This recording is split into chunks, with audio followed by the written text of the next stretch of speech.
CustomTacos.com here, and we're looking at a Brad Duncan 1911 hammer. This is a huge knife. Blade on this one is 4.7 inches, I believe. Let me lift this camera a bit here to give you an idea of the action. Well, couldn't get it to launch out immediately on that. Sometimes it requires a wrist flick a bit on this one, but because the blade's pretty heavy. This one here is a pretty sweet knife from Brad Duncan. It uses the Brad Duncan, sorry, what's on this side here? The Brad Duncan bearing pivot, which is the pivot in the knife has ball bearings in it to make it glide a little bit better, so that you get a better action on it. So yeah, it's not bad. With a wrist flick, it definitely flies out, but even without a wrist flick, you can get a pretty good movement on it from a stationary position. And then he's got a nice little trigger here. One of the neat features of this knife is the handle here uses actual 1911 45 grips, so you can swap these out with any kind of gunner grips that you want. The 1911 hammer, I guess that the name 1911 in the knife name is sort of the indication that you can use the grips, the pistol grips on the handle, which is probably why the knife is so big.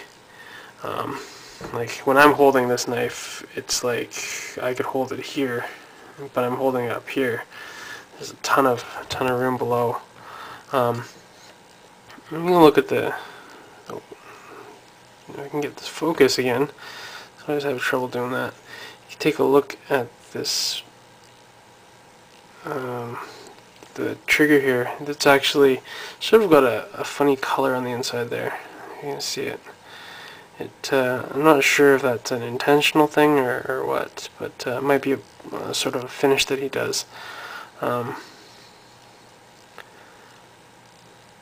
Lockup's pretty good on this one, as you can see. Shadow boxed handles. He's got some really fancy versions of this knife. It's a little devil tail here on the pocket clip. Brad Duncan signature. Exposed butt of the knife here. Standoffs, 3 of them. Quite a few. It is a big knife. Nice little drilled holes here with he's got some sort of coloring again inside there, which is kind of neat.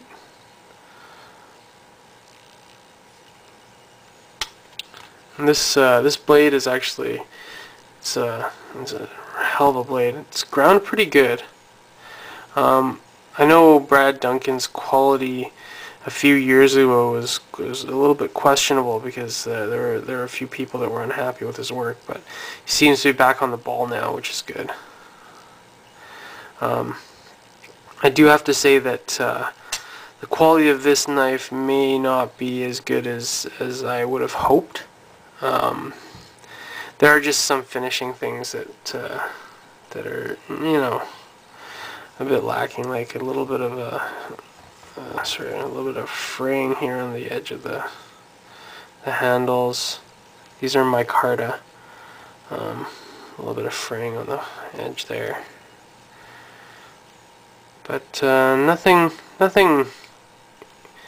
that's too bad.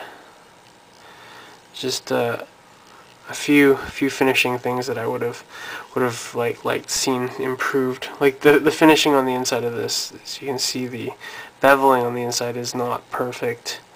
If you compare it to the triggers on say Darryl Ralph stuff, they're a lot more refined. Granted, Darryl Ralph probably uses a little bit more machinery than Brad Duncan does, because I believe that he does have some stuff CNC machined, but aside from these sort of minor complaints that I have, the knife is actually really well made. The grinds are really good. His hollow grinds are really nice. I think the little drills here are nice. His swedge is well done. As you can see, it's pretty even. And I mean, where else you can get a custom-made knife this big that looks this cool? Not too many places. So it's pretty big monster of a knife. Brad Duncan.